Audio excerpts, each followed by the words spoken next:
안녕하십니까. 신의 한수 홍철기입니다.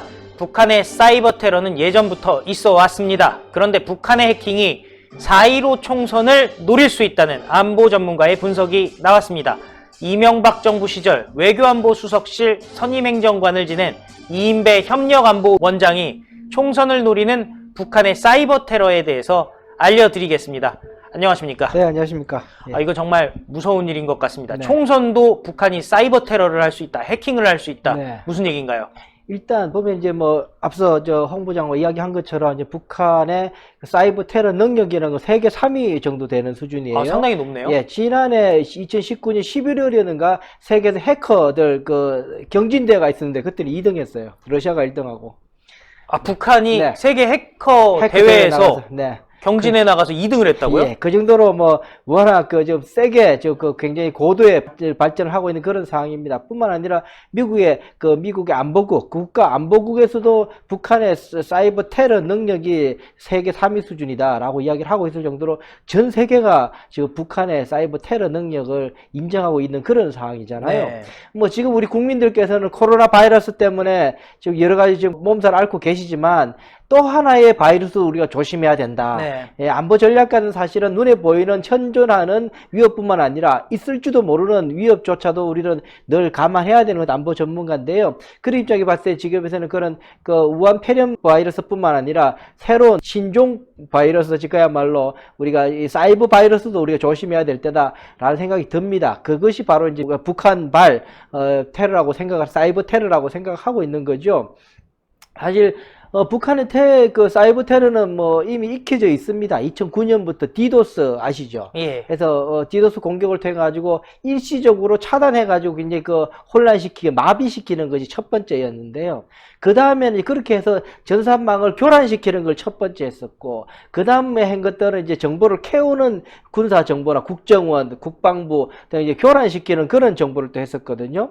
그 다음에 했던 것들이 뭐냐면은 이 정보를 파괴하는, 디스크를 파괴하는 것을 농협에 들어가 가지고 전산망을 파괴해 가지고는 교란시키는 그런 일들을 했습니다. 왜 농협이었냐 하면요. 이 대한민국의, 지금은 모르겠습니다만 대한민국의 공무원들이 급여 주 전산망이 농협망이었단 말이에요. 그러니까는 그 정도로 중요한 망이었는데 그것을 이제 테러를 범했던 거였잖아요. 이런 식으로 북한이 차근차근 그걸 넓히고 있어요. 저는 최근에 벌써 최근도 아니죠. 2017년에 보게 되면 이미 벌써 북한의 사이버 테러 능력이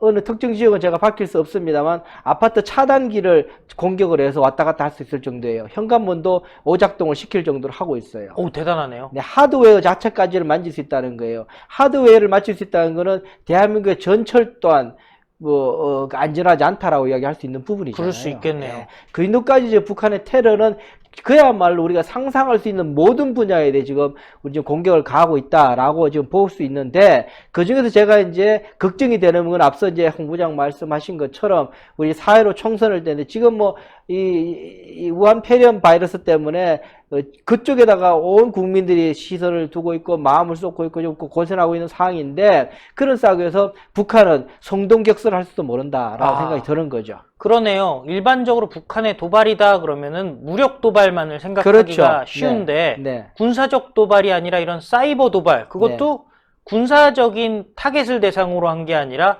총선을 대상으로 한다. 그렇죠. 예. 이론적으로는 가능한 거죠. 그렇죠. 가능할 뿐만 아니라, 그러니까 이런 거죠. 앞서 말씀드린 것처럼 지금의 이 농협을 공격을 해가지고 전산망에서 이 코드, 지금까지 기록 자체를 망가뜨리는 그런 공격이 있었단 말이에요. 그런 것들이 만약에 지금 우리 대한민국의 선거 개표 결과를 전산을 통해서 계속 중앙에 집중시키는 거 아니에요. 그렇죠. 그걸 다 표를 합산해서 이제 발표를 하게 되는 거, 각 예. 지역 주마다 나오는 거 아니에요. 그 중간중간 망 어디 하나만 교란되거나 뚫리게 되면 굉장히 혼란스러운 상황이 될 수 있는 거잖아요. 사실 수개표를 하면 문제가 없겠죠. 그렇죠. 수개표하고 네.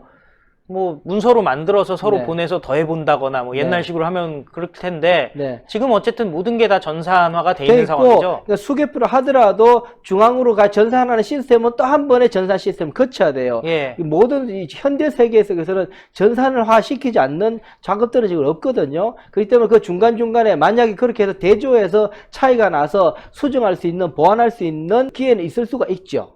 예. 있지만 그럴지라도 시차가 발생하게 되고 그러네요. 시차가 발생하면서 혼란은 그만큼 가중될 수밖에 없고 이번에 선거는 워낙 또 치열하게 진영 싸움이 벌어지고 있잖아요. 진짜 49대 51 싸움이 될 가능성이 높지 않습니까? 예. 그런 상황 속에서 만약에 그러한 시차가 벌어지게 되고 그래서 오차가 벌어지게 되면 굉장히 국가적으로 대혼란이 벌어질 수 있는 거죠.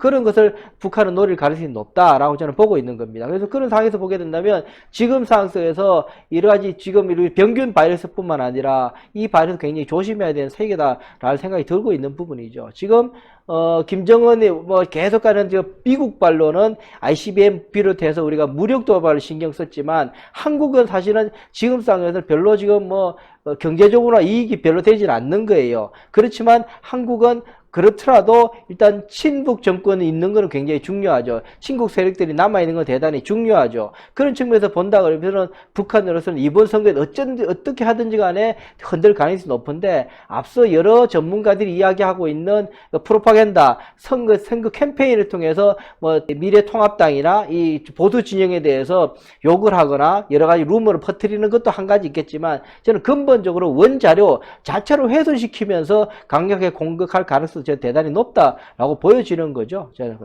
정말 심각하네요. 네. 왜냐면은 지금 보면은 보통 선거 결과가 비슷하게 나왔을 경우, 네. 표차가 굉장히 비슷하게 나왔을 경우 같은 경우는 이제 다시 한번 재검토하게 카운트해보자, 재검토해보자 네, 이렇게 얘기를 하는데 네. 차이가 확 났을 경우는 네. 재검토하자 받아들여지기가 쉽지가 않잖아요. 그렇죠. 네. 이게 오히려 역으로 네. 진짜 표차를 확 벌려버리는 방법도 있겠어요? 그렇겠죠. 이렇게 여러 가지 방식이 있을 거예요. 그래서 우선 제가 앞서 말씀드린 것처럼 이 시차가 얼그러짐으로 해서 혼란을 일으키는 게 방식이 첫 번째고 결과를 조작하는 방식이 두 번째가 있을 텐데 앞서 말한 것처럼 그걸 결과를 버리거나 하는 방식이 있을 것이고 여러 가지 방식으로 저는 어떻게 조작할 거에 대한 건 선거 전문가들이 더 잘할 텐데 여러 가지 방식으로 그 유통 과정에 있어서 일단은 북한이 이 공격할 수 있는 지점들이 굉장히 많다. 여기에 대해서 정부가 얼마나 지금 대외하고 있는지, 거기에 대해서 얼마나 다중적으로 분산 기술을 통해서든 뭐 블록체인 기술을 통해서 여러 가지 기술을 통해서 보완을 하고 있는지 좀 알아봐야 될 거다라고 생각을 하고 있는 거죠. 예. 또 이런 가능성도 제가 그냥 순간적으로 든 생각인데 지역구는 그나마 이제 지역구에서 네. 하나하나 따질 수가 있는데 네.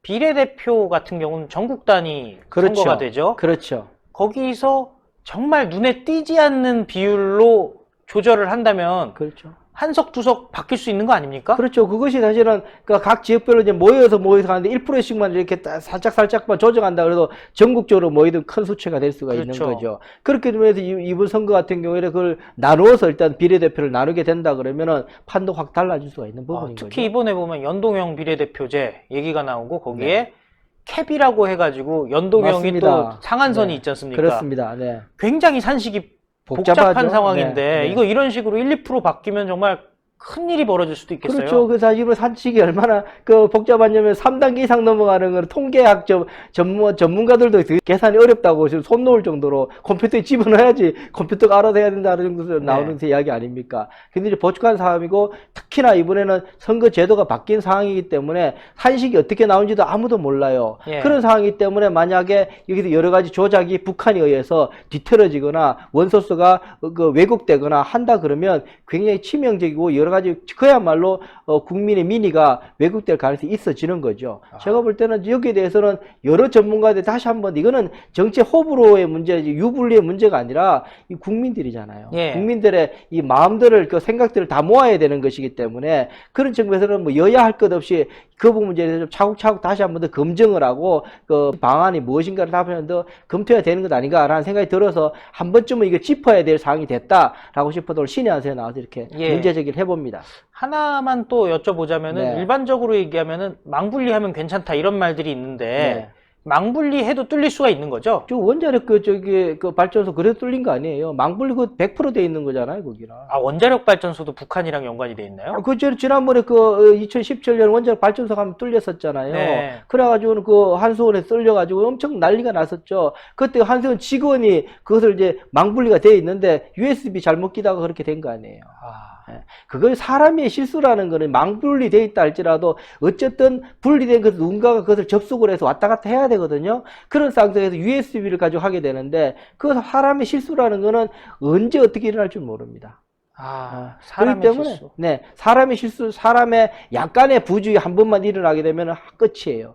그러면 그것을 그 마음대로 이제 드나들기 시작하는 거죠. 그렇기 때문에 굉장히 무서운 게 이게 사이버 테러인 거죠. 참 정말 무섭네요. 예, 네. 오늘 말씀 감사했습니다. 네, 고맙습니다. 네, 정말 무서운 일입니다. 예, 망분리를 해도 뚫릴 수가 있고 사람이 하는 일 그리고 기계가 하는 일에는 한계가 있다는 거죠. 그런데 북한이 사이버 공격 능력이 이렇게 뛰어나고 해킹 능력이 전 세계 2위 수준이라는데 정말 충격적인데요. 그런데 사실 생각해 보시오. 북한이 노골적으로 미래통합당을 비롯한 보수 우파 정당을 비난해 왔고요. 또 황교안 대표를 비롯해서 이런 보수 정당의 구성원들을 욕해 오지 않겠습니까? 선거에 개입하고자 하는 의지 분명히 있을 겁니다. 그런데 단순한 개입이 아니라 총선 상대로, 총선 시스템을 상대로 해킹을 한다. 정말 충격적인 일인데 이런 일 절대 벌어져서는 안 되니까요. 철저하게 대비해야 되겠습니다. 진짜 전자투표라든지 무슨 전산이라든지 이런 거 나오면은 해킹부터 걱정해야 되네요. 예, 철저하게 대비를 해야 될 텐데요. 보다 자세한 내용은 이인배TV에서 보실 수가 있으니까 많은 시청, 구독 부탁드리겠고요. 신의 한수 구독 버튼, 추천 버튼, 그리고 정기회원 및 유튜브 회원 가입에 대해서도 많은 관심 부탁드리겠습니다. 감사합니다. 감사합니다. 네, 고맙습니다. 신의 한수의 구독, 좋아요 버튼을 눌러주세요. 구독과 좋아요는 신의 한수의 큰 힘이 됩니다.